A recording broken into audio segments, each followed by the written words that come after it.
विवेक जी, social media समाचार पत्रों में इस समय नगर पंचायत सुर्खियों में बना हुआ है। जी। इस समय सभासदों में और नगर पंचायत अध्यक्ष में आरोप प्रत्यारोप चल रहा है, एक दूसरे पर आरोप लगाए जा रहे हैं। और सोशल मीडिया में ये भी बताया जा रहा है नगर पंचायत अध्यक्ष के द्वारा सभासदों को जान से मार देने की धमकी तक दी जा रही है। क्या है मामला? ये मामला मेरे ख्याल से 15 तारीख के आसपास का है। उससे पहले से ही कुछ वक्त से चल रहा था। जो सभासद प्रतिनिधि गण अपने आप को बताते हैं, उनके द्वारा अनैतिक मांगे, अनैतिक कार्य, कार्यालय में आकर के कार्यालय के कर्मचारियों से भी उल्टा सीधा बोलना, गलत प्रमाण पत्र बनवाने का दबाव डालना, ये सब इसी तरीके के कार्य किए जा रहे थे। कई कार्य ऐसे थे, जैसे परिवार रजिस्टर का एक मामला आया, जूनियर खेड़ा की कोई महिला थी, उनके परिवार का बनना था। जब सारी चीज़ें सामने आई तो उसमें देखा गया उनके परिवार के एक भी लोगों के डेथ सर्टिफिकेट ही नहीं लगे थे। तो डेथ सर्टिफिकेट नहीं लगे तो ये बोला गया जब तक आप डेथ सर्टिफिकेट नहीं सबमिट करेंगे तब तक परिवार रजिस्टर नहीं बनाया जा सकता है। डेथ सर्टिफिकेट सबमिट करें, परंतु महेंद्र सिंह जो साधना देवी के पति हैं, उनके द्वारा दबाव बनाया गया कि अगर नहीं बनाएंगे तो फिर हम विरोध करेंगे। बाद में ये संज्ञान में आया कि शायद महेंद्र सिंह ने उनसे कुछ पैसे भी लिए थे। अब क्या लिए थे ये तो मेरे पास क्लियर नहीं है, लेकिन कुछ न कुछ लिए थे। तो इसी तरीके से है। फिर उसके बाद 15 तारीख को ये लोग वहाँ डीएम कार्यालय गए थे, लेकिन उससे पूर्व ही में जिलाधिकारी कार्यालय जा करके अपना शिकायती पत्र डीएम साहब को दे चुका था कि ये प्रतिनिधि जब हमारे उसमें कोई प्रतिनिधि बोर्ड बैठक में नहीं बैठ सकता है। और देखिए, उचित काम कराने के लिए जनता भी आए, प्रतिनिधि के तौर पे आप आइए, कोई दिक्कत, अनुचित काम हम ना करेंगे और ना करने देंगे। अनुचित मैं किसी का दबाव नहीं मानूंगा। दूसरा जो इन्होंने आरोप लगाया, अब मैं इस पे आता हूँ। इनके द्वारा मेरे ऊपर जो भी आरोप लगाए, तो मैंने भी उसकी सोशल मीडिया से ही मेरे को उसकी कॉपी मिली। तो उसमें अब आप आ जाइए, सबसे पहले बिंदु संख्या 2। बिंदु संख्या 2 में इन्होंने आरोप लगाया कि राज्य वित्त और पदव्य वित्त एवं जितने भी आज तक अनुदान मिले, जो भी आया है, उनकी जांच। तो मैं ये पूछना चाहता हूँ, जिन लोगों ने जिसने भी ये चिट्ठी ड्राफ्ट करी है, या तो वो स्वयं ज्ञानी नहीं है। 16वां वित्त ऐसा वित्त है जो अभी लागू ही नहीं हुआ है, अभी 15वां वित्त चल रहा है। तो जो वित्त लागू ही नहीं हुआ है, उस वित्त से विकास कार्य कैसे हो सकता है? हो ही नहीं सकता। अब उसके उपरांत आप आइए बिंदु संख्या 6। बिंदु संख्या 6 में इन्होंने नगर पंचायत की भूमि पे बनी इंटरलॉकिंग की जांच के विषय में लिखा है, और ये दर्शाया है कि नगर पंचायत से बाहर है आपका मेला ग्राउंड की जमीन। तो ये मैं इन लोग को भली भांति संज्ञान में था कि उक्त जो इंटरलॉकिंग रोड बनी है मेला ग्राउंड पे, वो माननीय विधायक अनिल सिंह जी के प्रस्ताव पे डोडा के द्वारा निर्मित करवाई गई। तो क्या ये मेरा ही विरोध कर रहे हैं? क्या इसमें इन्होंने माननीय विधायक जी का विरोध नहीं कर दिया? अगर देखा जाए तो उनके प्रस्ताव पे बनी हुई रोड का विरोध कर रहे हैं। वो नगर पंचायत ने तो नहीं बनवाई। अरे आपको मेरा विरोध करना था, आप मेरा करते। आपने उसमें विधायक जी का डोडा के द्वारा निर्मित रोड का कर दिया। अब इसका ये क्या जवाब देंगे कि नगर पंचायत ने नहीं बनाई है? तो इसका ये क्या जवाब देंगे? अब उसके बाद आप आ जाइए बिंदु संख्या 10 पे। बिंदु संख्या 10 है हाई मास लाइट से संबंधित नगर पंचायत मोरावा के वार्ड नंबर 5 रामनगर में प्रस्तावित हाई मास लाइट पावर हाउस के अंदर किसके आदेश से लगाई जा रही है? अब इस पे तो मैं इतना ही कहना चाहूँगा, ये पत्र ये मैं यूँ रख रहा हूँ। इसका बिंदु संख्या 1 आप देख लीजिए, ये साधना देवी के द्वारा प्रस्ताव दिया गया था। सन 2024 में, और इसके बिंदु संख्या 1 में बिल्कुल स्पष्ट लिखा हुआ है हाई मास लाइट पावर हाउस रामनगर में, बिंदु संख्या 1 में ही लिखा हुआ है, जो इन्होंने मुझसे अनुरोध किया था। तो मैं यही कहना चाहूंगा कि इन्होंने हम झूठी शिकायत मेरे खिलाफ पूरी तरह करी, और दूसरा पड़ाव अड्डा 11वां नंबर पॉइंट, पड़ाव अड्डे पे इन्होंने कहा कि पड़ाव अड्डे की खुली बैठक नहीं हुई, बोर्ड बैठक में प्रस्तावित नहीं, जबकि इसकी नई एसओपी बनी है, और एसओपी के तहत अब पड़ाव अड्डा की जो भी टेंडरिंग होगी वो ई टेंडर के माध्यम से होगी, और ई टेंडर हर कोई जानता है कि बिल्कुल निष्पक्ष होता है। आप इलेक्ट्रॉनिकली उसका टेंडर भरते हैं, ई टेंडर में बिल्कुल विपरीत होता है, जो भी हाईएस्ट बोली लगाएगा उसको मिलेगा, जैसे अन्य टेंडरों में जो भी न्यूनतम बोली लगाता है उसको मिलता है। ये एक वसूली का कॉन्ट्रैक्ट होता है, जो हाईएस्ट बोली लगाता है उसको मिलता है, तो जिसने भी सबसे अधिक बोली लगाई उसको वो टेंडर प्राप्त हो गया। दूसरा, नगर पंचायत की मेला की भूमि, इन्होंने कहा नगर पंचायत से बाहर है। यदि बाहर है और तो इन्हीं के द्वारा एक पत्र जिलाधिकारी को इनकी माताजी जब सभासद थी वार्ड संख्या 8 से, उन्होंने लिखा था कि ये पत्र है, पत्र आप लोग देख लीजिए, मैं थोड़ा इसका जिक्र कर देता हूँ। नगर पंचायत मोरावा के प्रधानमंत्री आवास मेला रामलीला ट्रस्ट की भूमि पर बनवाए जाने के संदर्भ में सादर अवगत कराना है कि नगर पंचायत मोरावा में मेला रामलीला ट्रस्ट की भूमि प्रधानमंत्री आवास नगर पंचायत द्वारा स्वीकृत कराए गए हैं, जो कि नियमानुसार गलत है। ट्रस्ट की भूमि पर अनैतिक रूप से नगर पंचायत द्वारा कब्जा कराया जा रहा है एवं विगत कई वर्षों से नगर पंचायत द्वारा ट्रस्ट की भूमि पर बगैर प्रबंधक के अनापत्ति लिए बगैर रोड, नाला, नाली आदि का निर्माण कराया जा रहा है। तो ये तो आप लोगों को भी विदित है, आपके भी संज्ञान में है कि नगर पंचायत उक्त ट्रस्ट का प्रबंधक एवं मंत्री मैं पहले से हूँ, जिलाधिकारी इसके पदेन अध्यक्ष हैं।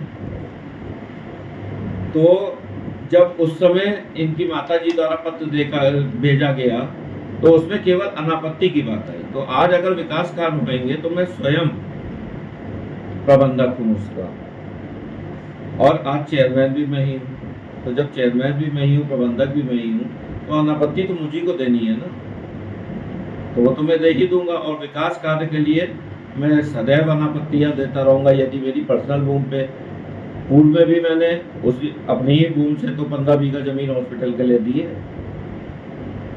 और अभी कंपोजिट विद्यालय के लिए 10 बीघा और देने जा रहा हूँ, तब भी क्या ये कहेंगे क्या अनापत्ति?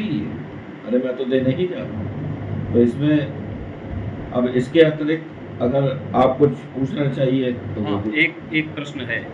पावर हाउस में जो हाईमास लाइट लग रही है, लग चुकी है, अंदर जो लगी है या लग रही है, जो प्रार्थना पत्र जो पूर्व में दिया गया है, ये सभासद के द्वारा दिया गया है।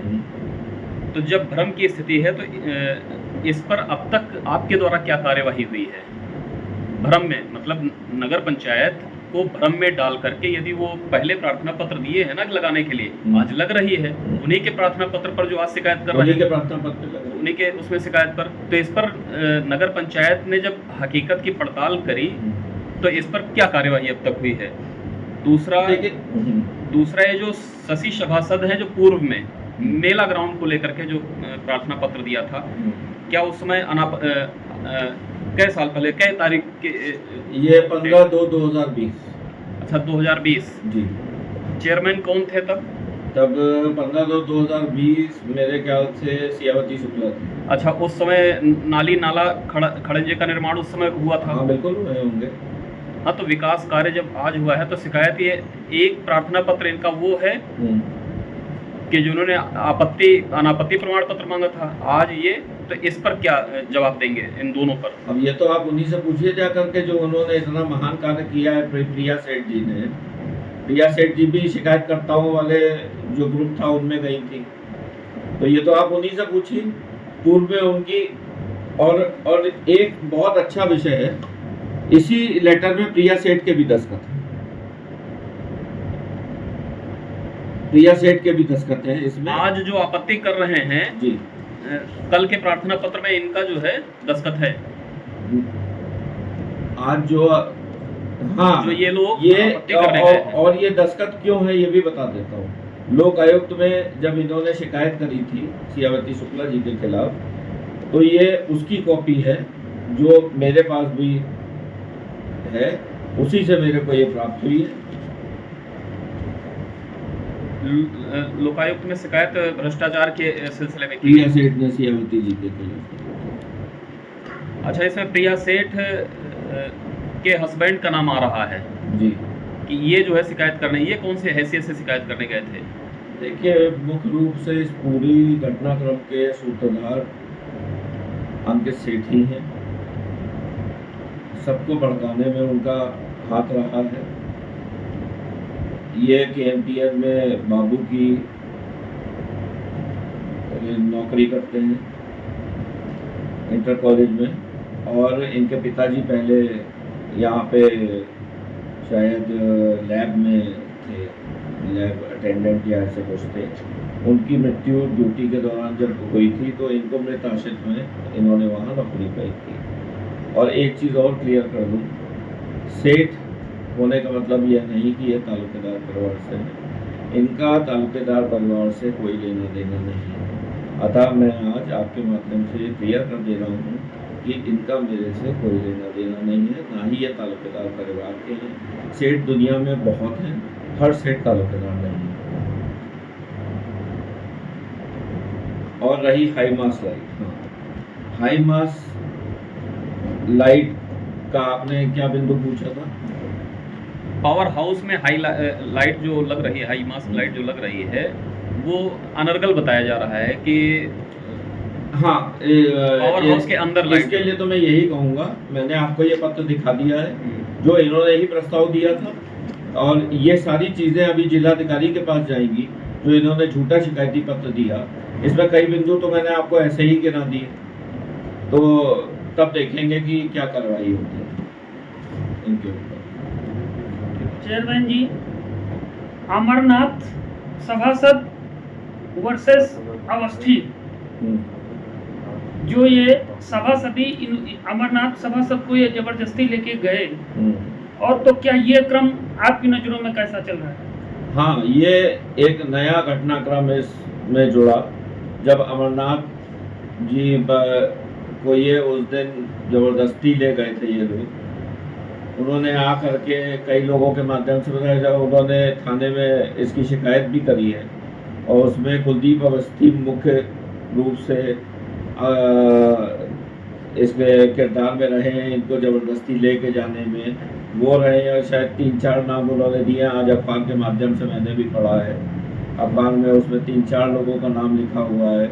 एक कुलदीप अवस्थी हैं, महेंद्र सिंह हैं, प्रत्नेक सभासद वार्ड संख्या 5 के, और अंकित सेठ हैं, सनी जिनका अखबार में जिक्र है, वार्ड संख्या 3 के सभासद के पति, और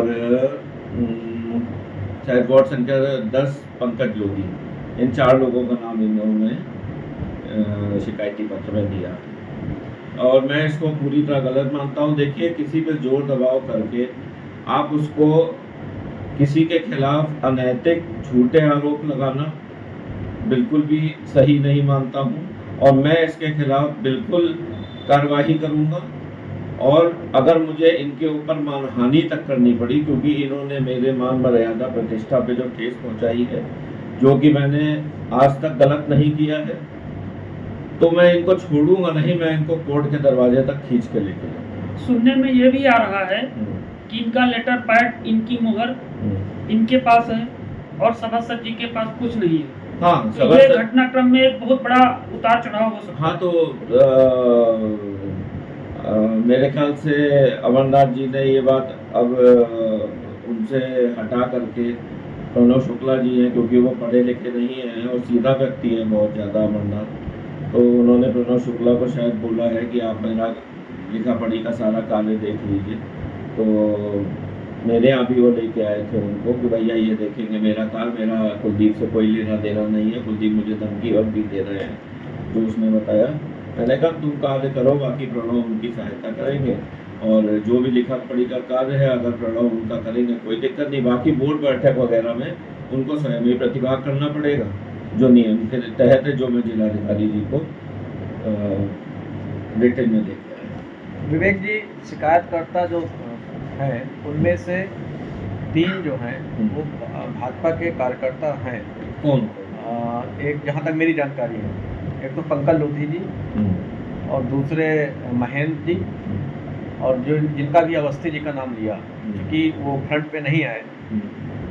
कहाँ से बात आपको लगता है? ऐसा तो नहीं कोई इनको मतलब विपक्ष जो है काम कर रहा हो? देखिए, अब इसमें फिर वही राजनीति आ जाएगी, फिर ये आ जाएगा कि देखिए हर कोई जानता है कुलदीप अवस्थी जी और पंकज लोधी जी उत्तम चंद लोधी जी के साथ घूमते हैं। उत्तम चंद लोधी जी भी 2027 के विधानसभा चुनाव में प्रत्याशी के तौर पे आना चाहते हैं जी। और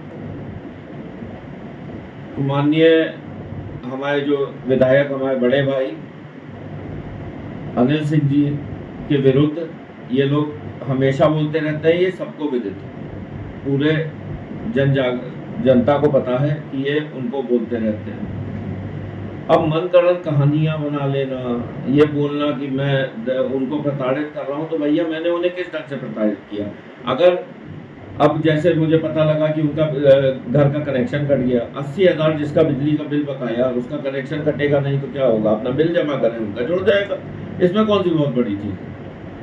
लेकिन बिल भी तो जमा करना पड़ेगा। दूसरा, किसको मैंने बोला, किसको मैंने प्रताड़ित किया? मैंने कहीं किसी के खिलाफ पर्सनल एप्लीकेशन अभी तक दी हो तो ये बताएं। जबकि महेंद्र सिंह मुझसे नंबर 1 में 60,000 रुपये अपनी शादी के पहले शादी के लिए उधार लिए बैठे हुए हैं। उनसे मैंने मांगा कि मेरे को दे दो, मेरा पैसा वापस कर दो, तो कहते हैं मैंने दे दिया। मैंने कहा बेटा हवा में मत लेना, नंबर 1 में पैसा दिया है और मेरा पैसा मुझको लौटा दो, मुझे बाकी चीज़ से कोई मतलब नहीं है। जब और देखिए, समाज में मिलजुल के रहना चाहिए, ताली दोनों हाथ से बजती है, एक हाथ से ताली नहीं बजती है। अगर वो मेरे खिलाफ मनगढ़ंत उल्टे सीधे आरोप लगाएंगे, कुछ भी करेंगे, तो सत्य बोलने में मुझे क्या दिक्कत है? मैं सत्य बोलूँगा और मैं कभी भी झूठ का साथ ना देता हूँ ना दूंगा। और जैसे हमारे माननीय विधायक जी बोलते हैं, होगा वही जो होगा सही, तो मैं भी उसी लाइन पे चल रहा हूँ कि होगा वही जो होगा सही।